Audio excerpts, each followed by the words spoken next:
नमस्कार। मैं वसंत रावल। आज मैं आपको बताने आया हूं प्रश्न कुंडली को देखकर ये कैसे पता चलता है कि व्यक्ति को विदेश जाने के योग बन रहे हैं या नहीं बन रहे हैं, और अगर विदेश जाने के योग बन रहे हैं तो कौन सी उम्र में बन रहे हैं। ये सारी बातें प्रश्न कुंडली से कैसे देखी जाती है, ये सारी बातें आज मैं आपको विस्तार से बताने के लिए आया हूं। सबसे पहले हम लोग जानेंगे कि प्रश्न कुंडली क्या होती है। प्रश्न कुंडली का अर्थ होता है कि कोई व्यक्ति जब हमें आके प्रश्न पूछता है, ठीक उसी क्षण जो तारीख हो, जो समय हो, जो स्थल हो, ये तीनों के आधारित एक नई कुंडली का निर्माण किया जाता है और उसी को हम लोग प्रश्न कुंडली कहते हैं। अब प्रश्न कुंडली क्यों बनाने की जरूरत पड़ती है तो भी सुन लीजिए। काफी बार हमारे पास कोई क्लाइंट आता है और कहता है कि पंडित जी, मुझे अपनी खुद की जन्म तारीख पता नहीं है, या फिर जन्म तारीख पता है लेकिन समय का पता नहीं है। तो ऐसी विकट परिस्थिति के अंदर जन्म कुंडली बनेगी कैसे? जब जन्म कुंडली बनेगी नहीं तो उसका फलादेश भी कैसे होगा? तो ऐसी स्थिति के अंदर हम लोगों को प्रश्न कुंडली की सहायता लेनी पड़ती है। और प्रश्न कुंडली एक बार जिसको देखना आ गई वो बहुत ही सरलता से सटीक जवाब दे सकता है, और वही मैं आपको बताने के लिए आया हूं। तो अभी हम लोग जानेंगे कि प्रश्न कुंडली से विदेश जाने के योग कैसे देखे जाते हैं। तो आइए जानते हैं गहराई से। पहले तो मैं आपको बता दूं कि प्रश्न कुंडली के अंदर ये जो भाव होता है इसे लग्न भाव कहते हैं, अर्थात प्रश्न पूछने वाला व्यक्ति। उसके बाद ये है 12वां घर, ये है विदेश स्थान। तो यहां से हम लोग देखते हैं कि व्यक्ति को विदेश जाने के योग बनेंगे या नहीं। फिर हमें इसके साथ साथ और भी एक चीज देखनी होती है, नवम भाव को देखना होता है, क्योंकि नवम भाव होता है लंबी मुसाफरी, अर्थात कि देश विदेश की यात्रा करनी हो तो उस व्यक्ति का प्रश्न कुंडली के अंदर नवम भाव का शुभ होना भी आवश्यक है। अगर वो पढ़ाई करने के लिए जाना चाहता हो तो उसके लिए पंचम भाव को भी देखना आवश्यक है। अगर कोई व्यक्ति विदेश में जाके अपना खुद का घर मकान बनाना चाहता हो तो उसके लिए चौथा भाव भी देखना आवश्यक होता है। तो आइए हम लोग शुरू करते हैं। आज मैं आपको टोटल 15 जितने नियम बताऊंगा कि ये 15 नियम अगर आपको प्रश्न कुंडली के अंदर दिख जाते हैं तो आप बेझिझक बोल सकते हो कि भाई ये व्यक्ति विदेश जा सकता है, और किस लिए जा सकता है वो भी मैं आपको भी बताना चाहूंगा। तो सुनिए, एक एक नियम को हम आगे बढ़ाते हैं। सबसे पहला नियम, लग्न भाव का स्वामी अगर 12वें भाव के अंदर बैठा हो तो ऐसे व्यक्ति को विदेश जाकर स्थायी जीवन जीने का प्रबल योग बनता है। जैसे कि आप देख लीजिए, यहां पे मेष लग्न की कुंडली है, तो मेष लग्न का स्वामी कौन हुआ? मंगल हुआ। तो लग्नाधिपति मंगल अगर जो 12वें भाव के अंदर बैठा है तो आप बेझिझक कह सकते हो कि इस व्यक्ति को 28 साल के बाद विदेश जाने के प्रबल योग बनते हैं। दूसरा नियम, अगर 12वें घर का स्वामी लग्न भाव में बैठा हो तो भी आप कह सकते हो कि ऐसे व्यक्ति को विदेश जाकर धन कमाने के योग बनते हैं, मेहनत करके पैसे कमाने के योग बनते हैं, और ये व्यक्ति विदेश में जाकर स्थायी जीवन व्यतीत करेगा। एग्जाम्पल लेते हैं कि 12वें स्थान के अंदर कौन सी राशि है? मीन राशि है। तो मीन राशि का स्वामी कौन हुआ? गुरु हुआ। तो देखिए, 12वें स्थान का स्वामी गुरु लग्न भाव में बैठा है, तो हम कह सकते हैं कि इस व्यक्ति को विदेश में जाकर स्थायी जीवन जीने का प्रबल योग बनता है।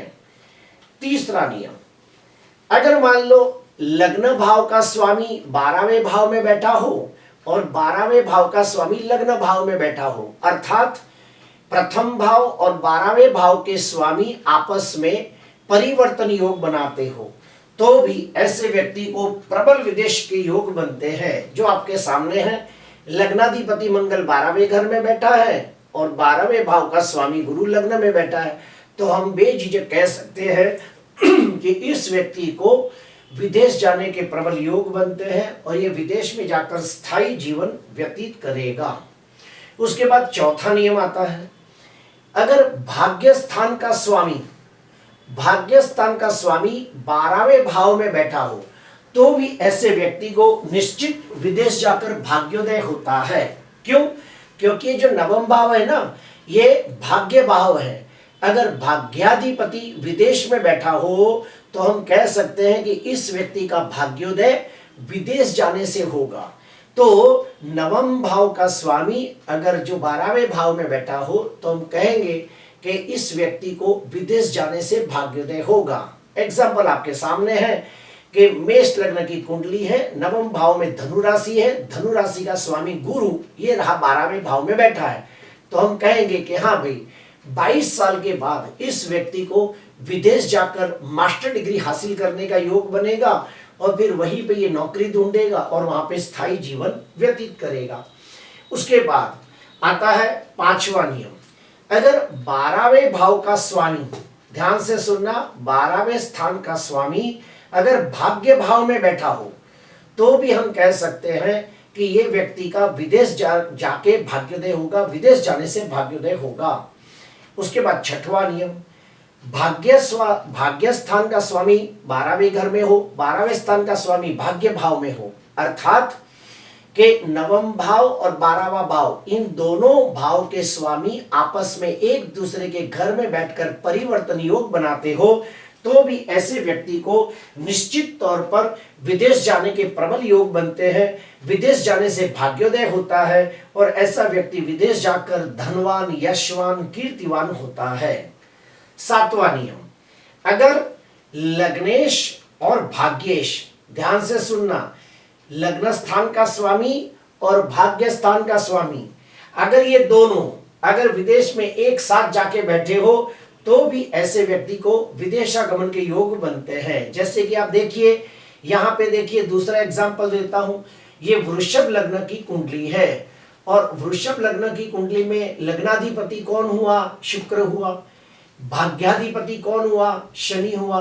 तो आप देखिए, लग्नाधिपति शुक्र और भाग्याधिपति शनि ये दोनों 12वें घर के अंदर एक साथ बैठे हैं, तो हम कह सकते हैं कि इस व्यक्ति को विदेश जाकर स्थायी जीवन जीने का योग है और वहां पे जाके धनवान, यशवान, कीर्तिवान होगा। व्यक्ति सर्व प्रकार के भौतिक और सांसारिक सुखों की प्राप्ति करेगा। लेकिन याद रहे, 12वें स्थान का जो स्वामी है उसकी स्थिति भी शुभ होना आवश्यक होता है। उसके बाद 8वां नियम, लग्न भाव का स्वामी और व्यय भाव का स्वामी, लग्न भाव का स्वामी और व्यय भाव का स्वामी यानी कि पहले भाव का स्वामी और 12वें भाव का स्वामी, अगर ये दोनों मिलकर अगर यहां पे बैठे हो, भाग्य भाव में बैठे हो, फिर से कहूंगा, लग्नाधिपति, व्ययाधिपति, लग्न भाव का स्वामी, 12वें भाव का स्वामी, अगर ये दोनों ग्रहों की युति भाग्य भाव में होती हो और उसमें से कोई भी एक ग्रह बलवान स्थिति में हो तो हम कह सकते हैं कि ये व्यक्ति निश्चित तौर पे विदेश जाकर धनवान, यशवान, कीर्तिवान होगा, बहुत धन कमाएगा और समाज के अंदर मान, सम्मान, पद, प्रतिष्ठा की प्राप्ति करेगा, यश, जस, कीर्ति प्राप्त करेगा। 9वां नियम, अगर मान लो लग्नाधिपति ग्रह और पंचमाधिपति ग्रह, ध्यान से सुनना, लग्नाधिपति ग्रह और पंचमाधिपति ग्रह ये दोनों ग्रहों की शुभ युति 12वें भाव के अंदर होती हो और 12वें भाव का स्वामी अगर स्वगृही होकर 12वें भाव में बैठा हो या फिर शुभ स्थिति में केंद्र त्रिकोण में बैठा हो तो हम कह सकते हैं कि ऐसा व्यक्ति पढ़ाई करने के लिए, एजुकेशन हासिल करने के लिए विदेश जाएगा और वहां पे जाके पढ़ाई पूरी करके अच्छी नौकरी करके धनवान, यशवान, कीर्तिवान बनेगा।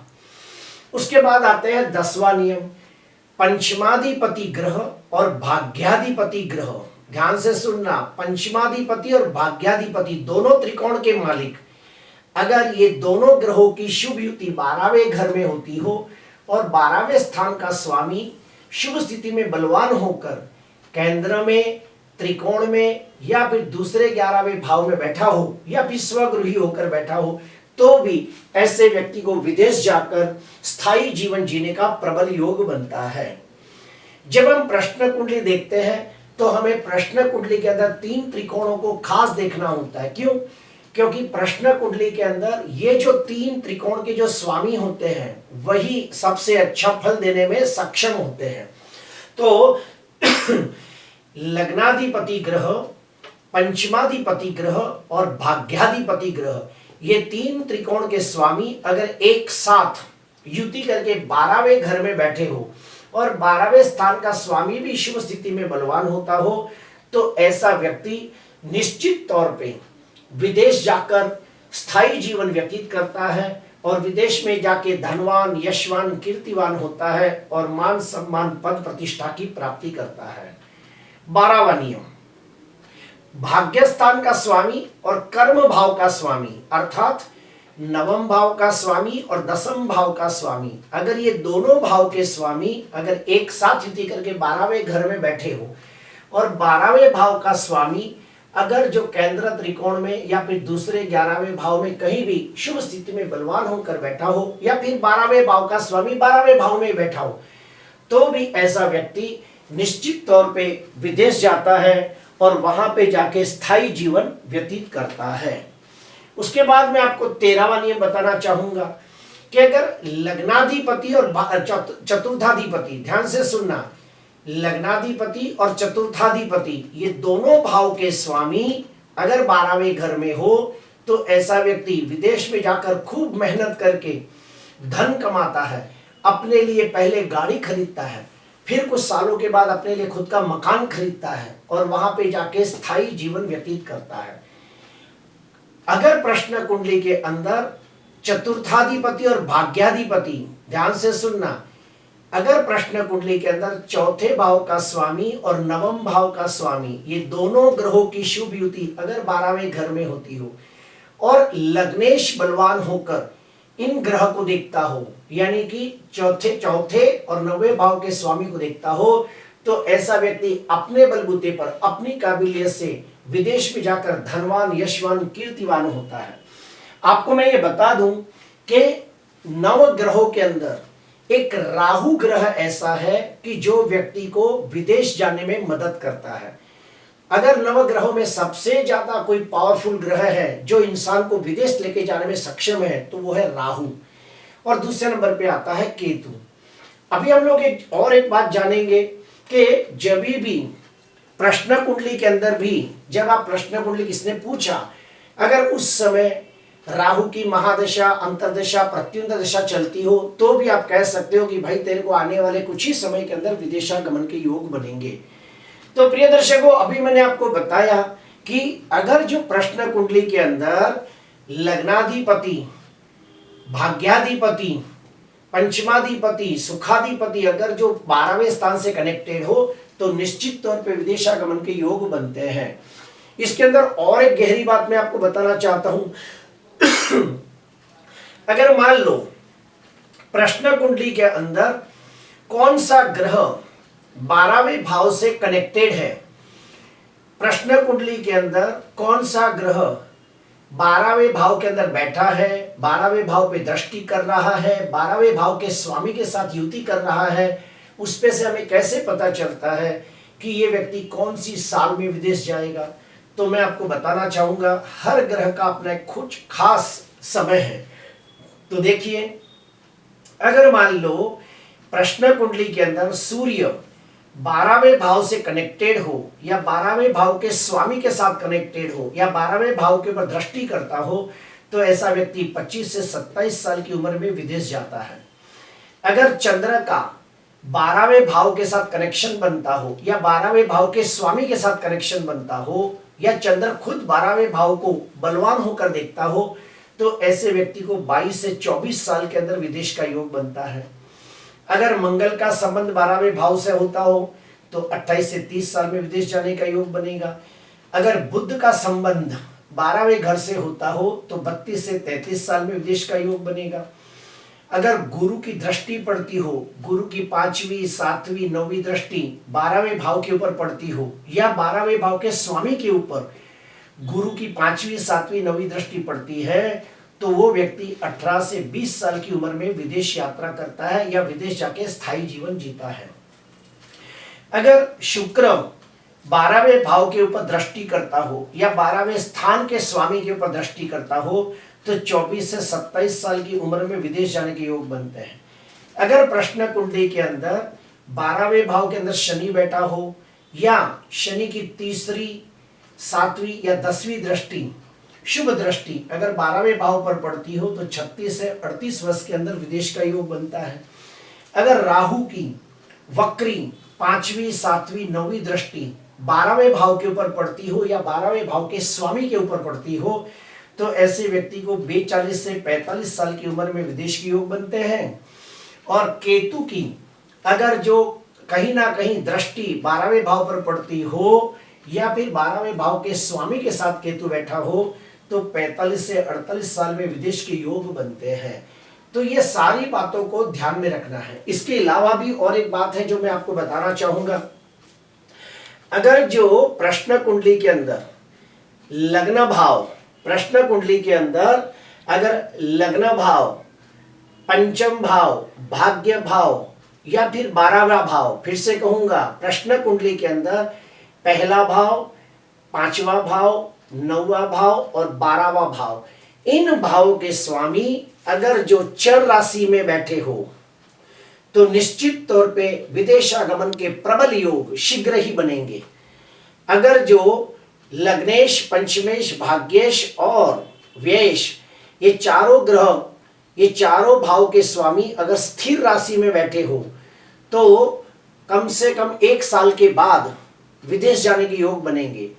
अगर लग्नाधिपति, पंचमाधिपति, भाग्याधिपति और व्ययाधिपति अगर ये ग्रह द्विचर राशि में बैठे हो, यानी कि मिथुन, कन्या, धनु, मीन, तो जा भी सकते हैं, नहीं भी जा सकते हैं। पेपर वर्क के अंदर प्रॉब्लम हो सकता है, कुछ लीगल फॉल्ट के वजह से देरी से जाने के योग बनेंगे, लेकिन व्यक्ति जाएगा। उसके बाद हमें यह भी देखना होता है कि वो ग्रह अग्नि तत्व राशि में बैठे हैं, पृथ्वी तत्व राशि में बैठे हैं, वायु तत्व राशि में बैठे हैं, जल तत्व राशि में बैठे हैं, वो भी देखना होता है। उससे हमें पता चलता है कि ये व्यक्ति जल के द्वारा यात्रा करेगा या प्लेन के द्वारा यात्रा करेगा। अगर लग्नेश, पंचमेश, भाग्येश, व्ययेश, कर्मेश, चतुर्थेश अगर ये ग्रह अगर वायु तत्व राशि में बैठे हो, अर्थात मिथुन, तुला, कुंभ में बैठे हो, तो प्लेन के द्वारा यात्रा के योग प्रबल बनेंगे। अगर जल तत्व राशि में हो, कर्क, वृश्चिक, मीन, तो समुद्री सफर के द्वारा भी विदेश के योग बनेंगे। तो प्रिय दर्शकों, ये बहुत ही गहन सब्जेक्ट है। प्रश्न कुंडली को देखकर हमें काफी कुछ पता चलता है, लेकिन उसके लिए काफी गहन अध्ययन की जरूरत पड़ती है। मैंने आपको ये बेसिक नॉलेज दिया है, अगर इतना भी अगर आपको आ जाता है तो आप काफी हद तक, ज्यादातर आपका जजमेंट सही हो सकता है। फिर इसके बाद हमें देखनी पड़ती है नवमांश कुंडली, हमें देखनी पड़ती है उसके बाद उसकी चलित कुंडली। तो हम जब प्रश्न कुंडली बनाते हैं तो सिर्फ प्रश्न कुंडली नहीं देखी जाती, साथ में प्रश्न कुंडली देखी जाती है, नवमांश कुंडली देखी जाती है, महादशा, अंतर्दशा, प्रत्युंतर दशा देखी जाती है, ग्रहों का षटबल देखा जाता है। और ये सब देखने के बाद फिर हमें एक ठोस निर्णय पे आना होता है कि इस व्यक्ति को विदेश जाने के योग है या नहीं है, और है तो कौन सी उम्र में है। प्रिय दर्शकों, आज के लिए बस इतना ही। आपको अच्छा लगा तो जरूर लाइक करना, सब्सक्राइब करना। नमस्कार।